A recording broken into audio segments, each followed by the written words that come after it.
নমস্কার, আমার YouTube channel আওয়াজ স্টাডি জোনে সকলকে স্বাগত জানাই।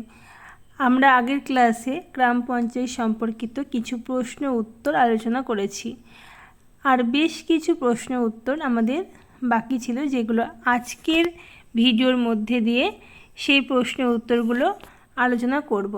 তো যারা ভিডিওটি দেখছো অবশ্যই শেষ পর্যন্ত দেখতে থাকো। খুবই গুরুত্বপূর্ণ প্রশ্ন উত্তর আলোচনা করব। গ্রাম পঞ্চায়েত সম্পর্কিত এই প্রশ্নের উত্তরগুলো আমরা আলোচনার মধ্যে দিয়ে জানব। এই প্রশ্নগুলো শুধুমাত্র যে আইসিডিএস পরীক্ষাতে আসে এমন নয়, গ্রাম পঞ্চায়েত পরীক্ষা এবং আমাদের পশ্চিমবঙ্গের সমস্ত পরীক্ষাতে কিন্তু এই প্রশ্নগুলো এসে থাকে। তো আমাদের এই প্রশ্নের উত্তরগুলো জানা খুবই জরুরি। এবার আমরা এই প্রশ্ন উত্তরগুলো নিয়ে আলোচনা করব। দেখো, প্রথমেই যে প্রশ্নটা রয়েছে আমরা দেখতে পাচ্ছি যে পঞ্চায়েত সমিতির সভা কতদিন অন্তর অনুষ্ঠিত হয়। যে পঞ্চায়েত সমিতিটি আমাদের রয়েছে, প্রতিটি পঞ্চায়েতে দেখবে একটি করে পঞ্চায়েত সমিতি থাকে।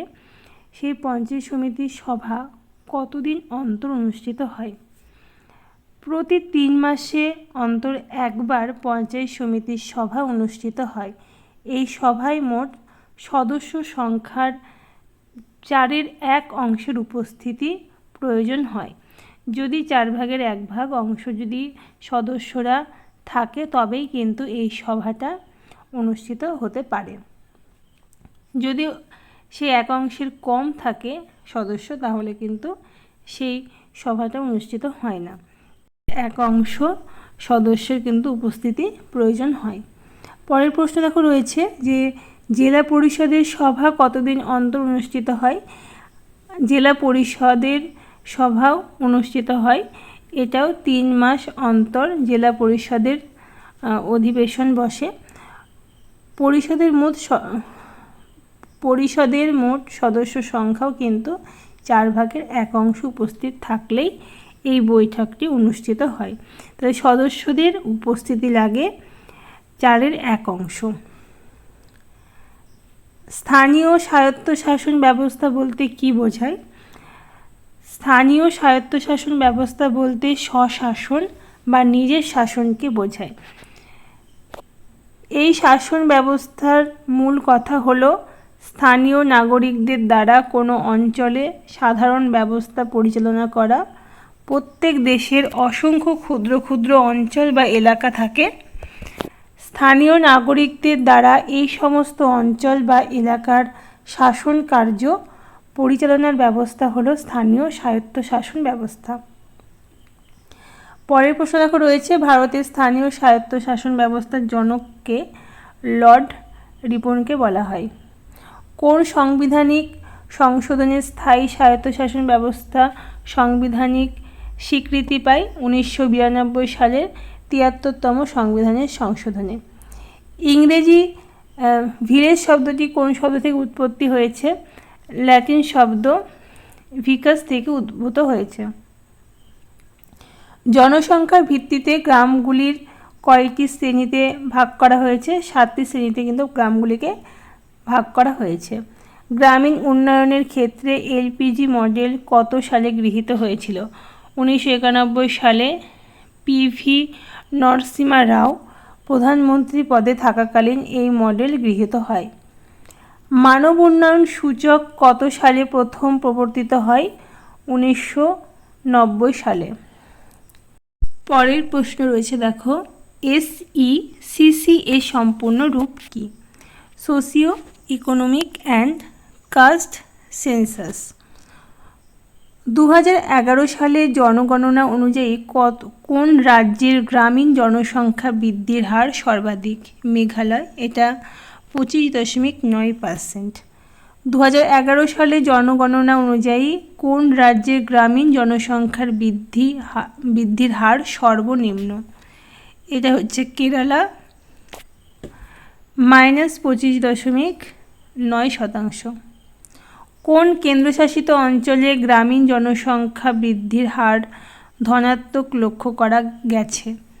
এটা হচ্ছে দাদরা নগর হাভেলি। ভারতবর্ষের কোন রাজ্যে সবচেয়ে বেশি গ্রামীণ পরিবার লক্ষ্য করা যায়? বিহারে, বিহারের মোট জনসংখ্যার 89% বা 89% পরিবারেরই গ্রামীণ পরিবার। পরের প্রশ্ন দেখো রয়েছে, ভারতের কত শতাংশ মানুষ গ্রামাঞ্চলে বসবাস করে? 70% মানুষ। প্রধানমন্ত্রী গ্রাম সড়ক যোজনা প্রকল্প কত সালে গ্রহণ করা হয়? 2000 সালে। ইন্দিরা আবাস যোজনা কত সালে গৃহীত হয়? 1985 সালে ভারতের প্রধানমন্ত্রী রাজীব গান্ধীর সময়ে এই প্রকল্প গ্রহণ করা হয়েছিল। স্বচ্ছ ভারত মিশন গ্রামীণ প্রকল্পটি কত সালে গৃহীত হয়? 2014 সালের 2রা October. National Rural Health Mission কত সালে গৃহীত হয়? 2005 সালে। ভারতবর্ষে মোট সাক্ষরতার হার কত শতাংশ? 74%। গ্রামাঞ্চলে মোট সাক্ষরতার হার কত শতাংশ? 68.9%। ভারত নির্মাণ প্রকল্পের সূচনা কে করেন? প্রধানমন্ত্রী মনমোহন সিং 2005 সালে ভারত নির্মাণ প্রকল্পের সূচনা করেন। তো এগুলো কিন্তু খুবই গুরুত্বপূর্ণ প্রশ্ন উত্তর। যারা শেষ পর্যন্ত দেখছো অবশ্যই ভালো লাগলে লাইক কমেন্ট শেয়ার করে দিবে। যারা এখনও আমাদের ইউটিউব চ্যানেল আওয়াজ স্টাডি জোন সাবস্ক্রাইব করনি, অবশ্যই সাবস্ক্রাইব করে বেল আইকনটি ক্লিক করে দেবে সবার আগে এরকম ভিডিওগুলি পাওয়ার জন্য। দেখো পরের যেই প্রশ্নগুলো রয়েছে, এই প্রকল্পর প্রশ্নগুলো বা যোজনা এখান থেকে কিন্তু নানা পরীক্ষায় এই প্রশ্নগুলো খুবই জরুরি, বিশেষ করে আমাদের পশ্চিমবঙ্গের পরীক্ষাগুলিতে। তাই তোমাদের কিন্তু এগুলো অবশ্যই মনে রাখতে হবে, আর মনে রাখার জন্য খাতায় লিখে রাখা কিন্তু আবশ্যিক। পরের প্রশ্ন দেখো রয়েছে, কন্যাশ্রী প্রকল্পের মূল উদ্দেশ্য কী? বাল্যবিবাহ রোধ ও পড়াশোনায় অগ্রগতির জন্য আর্থিক সাহায্য প্রদান করা এই প্রকল্পের মূল উদ্দেশ্য। তো এটা কত সালে শুরু হয়? এটা কিন্তু খুবই গুরুত্বপূর্ণ। 2013 সালে এই প্রকল্পের সূচনা হয়। ইন্দিরা আবাস যোজনা কি? প্রধানমন্ত্রী ইন্দিরা গান্ধী RLGP প্রকল্পের অধীনে 1889 সালে এই উপপ্রকল্পের সূচনা করেছিলেন। পরে 1996 সালে এই উপপ্রকল্পটি একটি স্বতন্ত্র প্রকল্পের মর্যাদা পায়। ইন্দিরা আবাস যোজনা প্রকল্পের মূল লক্ষ্য ছিল দারিদ্র্য সীমার নিচে বসবাসকারী গ্রামীণ ও মানুষদের জন্য আধা পাকা বাসগৃহ নির্মাণ করা। তাহলে আবাস যোজনা শুনে কিন্তু বোঝাই যাচ্ছে যে এটা বাড়ি ঘরের ব্যবস্থার জন্যই বা গৃহ নির্মাণের জন্যই কিন্তু এই যোজনা চালু করা হয়েছিল। তার পরের প্রশ্ন দেখো রয়েছে, প্রধানমন্ত্রী গ্রামীণ আবাস যোজনা কি? ইন্দিরা আবাস যোজনার মূল উদ্দেশ্যকে আরও সুদৃঢ়ভাবে প্রতিষ্ঠার লক্ষ্যে 2015 সালে ইন্দিরা আবাস যোজনার নাম পরিবর্তন করে প্রধানমন্ত্রী গ্রামীণ আবাস যোজনা করা হয়েছে। এই সঙ্গে বাসগৃহ নির্মাণের জন্য মোট অনুদানের পরিমাণ অনেকাংশে বৃদ্ধি করা হয়েছে। ইন্দিরা আবাস যোজনার মোট অনুদানের কত শতাংশ রাজ্য সরকার বহন করে? মোট অনুদানের 25% রাজ্য সরকার ও বাকি 75% ব্যয় কেন্দ্র সরকার বহন করে। রেশম শিল্পের ক্ষেত্রে কত টাকা পর্যন্ত অনুদান পাওয়া যায়? এক্ষেত্রে অনুদান নির্ভর করে গোষ্ঠীর ওপর। গোষ্ঠী বড় হলে 50,000 টাকা পর্যন্ত অনুদান পাওয়া যেতে পারে। বৃদ্ধ ও বিধবা ভাতায় প্রতি মাসে কত টাকা অনুদান দেওয়া হয়? 1,000 টাকা অনুদান দেওয়া হয়। তবে এখন রয়েছে, অপ্রাপ্তবয়স্ক ছেলে ও মেয়েদের বয়সের নির্ধারিত সময়সীমা কত? ছেলেদের ক্ষেত্রে 21 বছর এবং মেয়েদের ক্ষেত্রে 18 বছর। ভারতের মোট ভূখণ্ডের কত শতাংশ অঞ্চলে বনভূমি রয়েছে? 21%। গ্রাম অঞ্চলে গ্রামীণ ব্যাংকের ভূমিকা কি? 1976 সালে আঞ্চলিক গ্রামীণ ব্যাংক স্থাপন করা হয় গ্রামাঞ্চলের কৃষক, দরিদ্র ও দুর্বল শ্রেণীর মানুষদের ব্যাংক ঋণের সুবিধার জন্য। কত সালে কিষাণ ক্রেডিট কার্ড প্রথম প্রকল্পটি চালু হয়েছিল? 1998 থেকে 99 সালে। ধেবর কমিটি কত সালে গঠন করা হয় এবং এর মূল উদ্দেশ্য কী ছিল?